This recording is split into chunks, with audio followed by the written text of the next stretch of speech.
Hello बच्चों, let's read the question. Question says a stone thrown upwards with a speed u from the top of the tower reached the ground with a velocity 3u. The height of tower is. Four options given here. We just have to find out the solution. So बच्चों, अगर हम displacement और time की बात करें की concept में, तो क्या होता है कि इन दोनों के बीच में जो रिलेशन होता है वो क्या होता है, s is equal to u t plus half a t square होता है. और अगर हम थर्ड इक्वेशन देखें मोशन की, तो वो क्या मिलती है आपको, यानी कि इनिशियल वेलोसिटी और फाइनल वेलोसिटी और डिस्प्लेसमेंट. तो u v square is equal to मिलता है यू स्क्वायर प्लस 2as.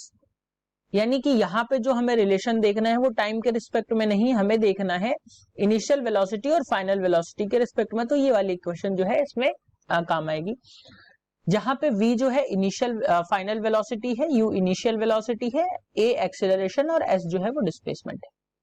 अब अगर हम क्वेश्चन के अकॉर्डिंग देखें तो ये मान लिया कोई टावर है जिसकी हाइट है बच्चों h हम कंसीडर कर रहे हैं, और यहां से इसमें एक पत्थर है, उसको फेंका गया है. वो कुछ इस तरीके से पत्थर नीचे आया है, जिसकी जो नीचे आने तक वेलोसिटी जो थी, फाइनल वेलोसिटी जो थी वो 3u के बराबर है.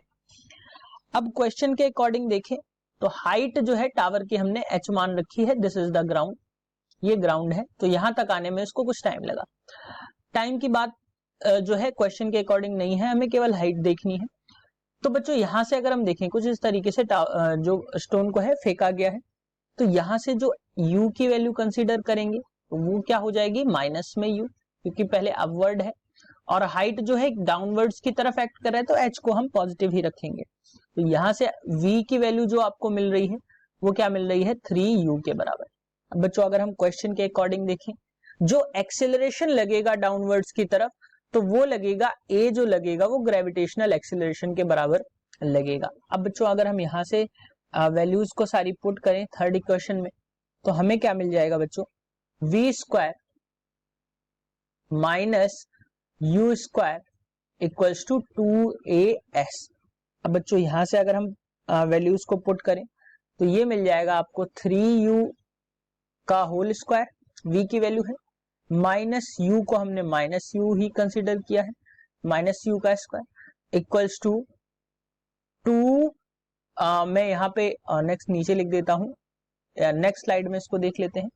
तो यहां से जो वैल्यूज आपको मिलेंगी वो मिलेंगी 3u का स्क्वायर माइनस माइनस u का स्क्वायर, नेगेटिव लिया है, इक्वल्स टू क्या मिल जाएगा बच्चों, 2as. a जो है g के बराबर है, s जो है h के बराबर है. तो जब हम यहाँ पे पुट करेंगे तो ये आपको मिल जाएगा 9u square minus u square equals to 2gh. h is the height of the tower. So यहां से अगर हम देखें ये 9 है, तो 9 माइनस यू स्क्वायर ये आपका आ जाएगा 8u square upon 2g equals to height of the tower. यहां से अगर हम देखें तो वैल्यूज जो है वो कट रही हैं आपकी, तो 2 4 जा 8, यानी कि जो वैल्यू आएगी आपकी बच्चों वो क्या आ जाएगी, 4u square by g equals to h. यानी कि हाइट जो आ रही है वो क्या आ रही है, 4u स्क्वायर बाई g, ये आपकी हाइट आ रही है. सो बच्चों अगर हम क्वेश्चन के अकॉर्डिंग देखें तो आंसर जो रहेगा वो रहेगा आपका 4u square by g. That is the correct answer for this question. Hope you understood it well. Best of luck.